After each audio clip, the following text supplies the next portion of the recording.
കോൺഗ്രസ് നേതൃത്വത്തെ വീണ്ടും വെട്ടിലാക്കി doctor Shashi Tharoor M P. ഭരണഘടനയ്ക്ക് പകരം RSS മനുസ്മൃതി ആഗ്രഹിക്കുന്നുവെന്ന രാഹുൽ ഗാന്ധിയുടെ പരാമർശം ഡോക്ടർ തരൂർ തള്ളി. ഭരണഘടന സംബന്ധിച്ച മുൻ നിലപാടിൽ നിന്നും RSSന് മാറ്റമുണ്ടായെന്നാണ് ഡോക്ടർ ശശി തരൂരിന്റെ പുതിയ പ്രതികരണം. പ്രതിപക്ഷ നേതാവ് രാഹുൽ ഗാന്ധിയുടെ ഈ പരാമർശത്തെ തള്ളിയാണ് ശശി തരൂർ വീണ്ടും പാർട്ടിയെ വെട്ടിലാക്കിയത്. ഭരണഘടനയോടുള്ള RSSന്റെ മുൻ നിലപാടിൽ മാറ്റമുണ്ടായെന്നാണ് താൻ കരുതുന്നതെന്നായിരുന്നു തരൂരിന്റെ വാദം. Historically, he is referring to the fact that that was a criticism expressed at the time of the adoption of the Constitution. Mr. Golwalkar, amongst others, said that one of the great flaws of the Constitution is there is nothing of the Manusmriti in it. But I think the RSS itself has moved on from those days.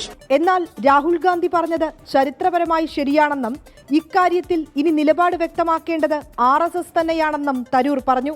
Sasi തരൂരിനെ ചേർത്തു നിർത്തുന്ന സമീപനമാണ് താൻ സ്വീകരിച്ചതെന്നും തരൂരിന്റെ കാര്യത്തിൽ തീരുമാനമെടുക്കേണ്ടത് ഹൈക്കമാൻഡാണെന്നും രമേശ് ചെന്നിത്തല വ്യക്തമാക്കി.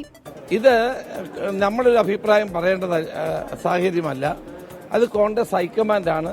അദ്ദേഹം കോൺഗ്രസ് പ്രവർത്തക സമിതി അംഗമായതുകൊണ്ട് കോൺഗ്രസ് ഹൈക്കമാൻഡാണ് ഈ കാര്യത്തിൽ അഭിപ്രായം പറയേണ്ടത്.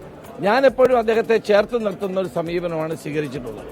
പ്രധാനമന്ത്രി നരേന്ദ്രമോദിയെ പുകഴ്ത്തിയുള്ള പരാമർശങ്ങളിൽ നടപടിയെടുക്കണമെന്ന ഒരു വിഭാഗം കോൺഗ്രസ് നേതാക്കളുടെ ആവശ്യത്തിന് പിന്നാലെയാണ് RSSനെ ന്യായീകരിച്ച് തരൂരിന്റെ പുതിയ നീക്കം. 24 ഡൽഹി. ഇതോടെ ഇന്നത്തെ പ്രൈം ടൈം പൂർത്തിയാകുന്നു.